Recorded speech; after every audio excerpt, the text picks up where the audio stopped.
Right, folks, just a quick one, just before we go out. Um, Recording this on my phone, so it's just a quick one, so I can upload it dead quick. Um, Keir Starmer went and some of these shitty ITV Good Morning programmes with Andy Peters and Cat Deeley. And some people are on there criticising Cat Deeley and Andy Peters, saying how soft the interview were, he should have been grilled harder, and things like that. And I agree in one way. I totally understand what people are saying, that he should have been quizzed more.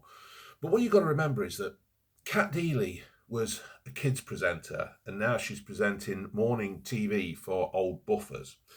Andy Peters used to be on there doing the quizzes or the competitions where you phone in and you spend an extortionate amount of money and try and win something on a stupid question. Andy also used to be a kids presenter, and somehow he's ended up on um, morning TV. I suppose it's because they're probably thinking, oh, I grew up with him, so I'll watch him, if you know what I mean. It's that kind of thing.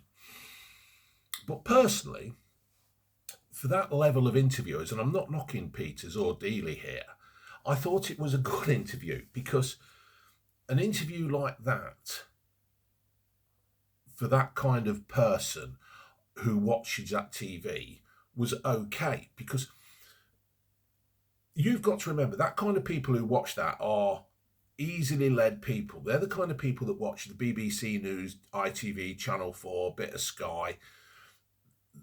They're easily led by today's media. So I would have guessed that with Andy Peters saying, oh, Nigel Farage is more popular than you, would have been quite a shock for someone like Gladys dipping a fucking bourbon in a tea. I think that would have been quite a shock, because they probably don't realise that. They probably don't know. We've got this petition going at the moment, and it's hardly been reported on the news. And to hear Andy Peters say to Starmer, basically, nobody likes you, or very few people like you, must have been quite a shock for a lot of the people watching. I don't think Starmer was actually expecting questions like that. I think Starmer, saying he's a lawyer, he's not very quick at thinking on his feet, but I suppose when he's a lawyer, he would have evidence and stuff all lined up in front of him that he can use, and he can predict somebody's going to give this answer. But when somebody comes on and asks him a question, it doesn't seem that he's quick enough to answer. He's got no sarcasm. He's got no humour. He's very robotic. Um, I mean, all he does is he's just got his normal answers that he comes out with. Oh, the £22 billion black hole, tough decisions, but fair decisions.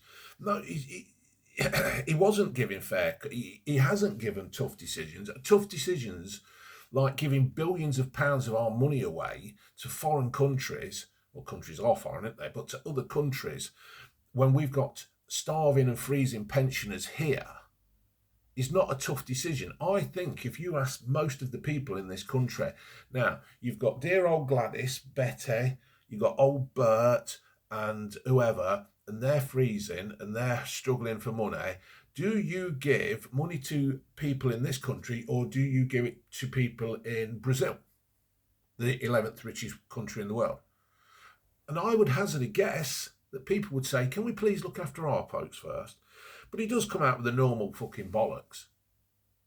That's all it is. He hasn't got anything. So I think that although it was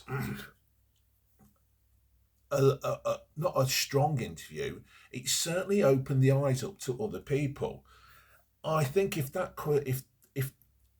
somebody like Mike O'Graham or Kevin O'Sullivan on TalkSport had have interviewed him, I think it would have been lost, because I don't think it would have actually got out onto the mainstream media